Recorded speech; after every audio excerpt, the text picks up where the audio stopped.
Olivier de Largeril, bonsoir. Et merci Bonsoir François. d'accueillir à nouveau les Malouins dans la course. Après avoir parlé et évoqué avec vous la réouverture du zoo de la Bourboncais, on ne peut pas ne pas parler avec une certaine inquiétude de l'avenir de tous les monuments historiques et qui sont des monuments qui sont à caractère privé, voire souvent de famille. Euh, il y a un vrai problème là maintenant. Ce coronavirus qui a empêché l'ouverture des jardins et des propriétés privées de caractère au public entraîne de graves difficultés. Oui, de très graves difficultés, Françoise, c'est tout à fait exact. Et vous savez que j'ai une passion pour le patrimoine à la Bourboncais, pour les animaux, on en a parlé, et j'ai une association que j'aime beaucoup et pour laquelle je m'investis pas mal, qui est la Demeure historique. C'est une association nationale ancienne qui a été créée en 1924, qui a été reconnue d'utilité publique en 1965 et qui rassemble, qui accompagne et qui conseille les propriétaires gestionnaires de monuments historiques et de jardins privés. Nous avons 3000 adhérents sur toute la France. Je suis le président de cette association depuis le mois de juin dernier.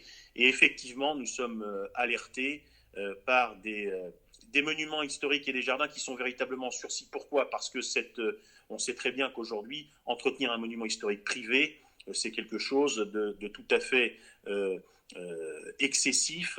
Ces maisons, ces jardins, ce sont des magnificences. Les propriétaires gestionnaires de ces monuments se donnent beaucoup et on sait très bien que c'est quelque chose de pas rentable. C'est d'ailleurs pourquoi le ministère de la Culture, comment dirais-je, donne un certain nombre d'accompagnements pour ces propriétaires, mais bien évidemment avec la saison qui a très mal débuté, puisque depuis le 15 mars dernier, ces monuments et ces jardins sont fermés au public, donc ce sont des recettes 0 €. Que ce soit de l'ouverture classique au public, que ce soit d'autres activités comme peut-être l'hébergement, comme l'événementiel, comme les réceptions, comme les mariages, c'est 0 € de chiffre d'affaires et des charges courantes qui courent et des problématiques à l'entretien, parce que quand on a un monument historique et qu'on réussit par le biais des visites à gagner un tout petit peu d'argent, bien évidemment, il est totalement réinvesti dans la pierre, dans les jardins.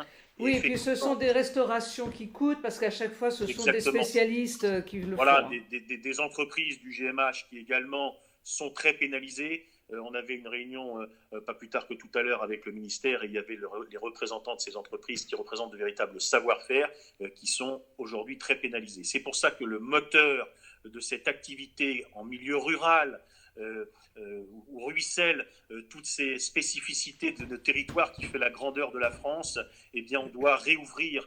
Il doit y avoir des monuments, comment dirais-je, grands frères, et qui doivent accompagner justement, et dans le pays de Saint-Malo, bien évidemment, vous avez des malouinières absolument remarquables, vous avez, qui sont ouvertes d'ailleurs au public, en général, je pense au Montmarin, bien sûr, je pense à la Villebague, je pense à la Chipaudière, je pense à plein d'autres plus petites, comment dirais-je, malouinières. D'ailleurs, vous aviez une très bonne initiative qu'avait mise en œuvre la demeure historique l'année dernière avec la journée des malouinières qui avait permis d'ouvrir ces malouinières à la visite, celles qui ne sont pas toujours d'ailleurs ouvertes. Malheureusement, cette édition 2020 a été annulée pour cause de coronavirus. Elle sera, comment dirais-je, renouée. Et la demeure historique, encore une fois, il y a une délégation, comment dirais-je, départementale. C'est d'ailleurs un Malouin qui la préside. Vous avez une délégation régionale. Et on sera, cette association, toujours très vigilant pour accompagner ces propriétaires gestionnaires. Donc la solution c'est de rouvrir bien vite au public. Oui, Est-ce qu'il y aura des aides de l'État pour aider tous ces propriétaires? alors, écoutez, il y en a déjà un certain nombre. On parle d'un plan de relance. Le plan de relance, comment dirais-je, est touristique.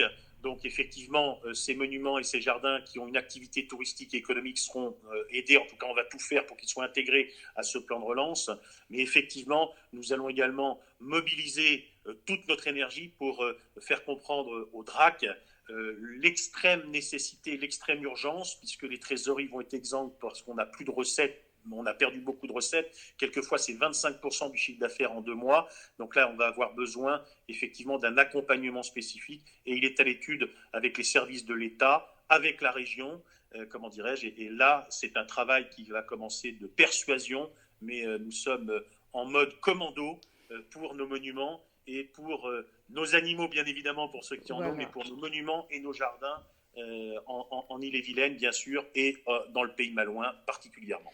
Oui, il y a des richesses extraordinaires. Il ne faut pas abandonner ce patrimoine. Hein. Voilà, et vous savez que vous avez une campagne, je visite la France cette année, donc c'est peut-être le moment, spécialement cette année, d'inciter tous nos concitoyens à regarder les merveilles qu'ils ont quelquefois autour d'eux et qu'ils ignorent.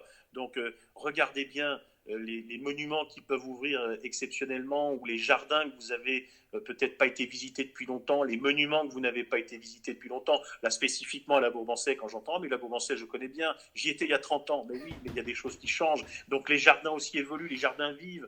Plusieurs fois, on peut aller voir plusieurs fois le même jardin, comment dirais-je, dans la même année, parce qu'il y a la chance d'avoir des saisons. Donc voilà, les monuments vivent. Les gestionnaires propriétaires de monuments sont des gens inventifs, sont des gens travailleurs et qui regorgent de belles et bonnes idées. Il va y en avoir tout plein cet été. Merci beaucoup Olivier pour ce beau dynamisme et cette présence pour sauvegarder ce patrimoine riche que nous avons, c'est sûr, en particulier en région de Saint-Malo.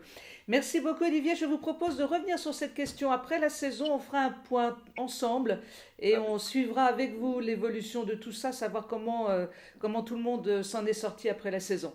Avec grand plaisir Françoise, merci beaucoup. Merci à vous Olivier, merci encore, à très bientôt, au revoir.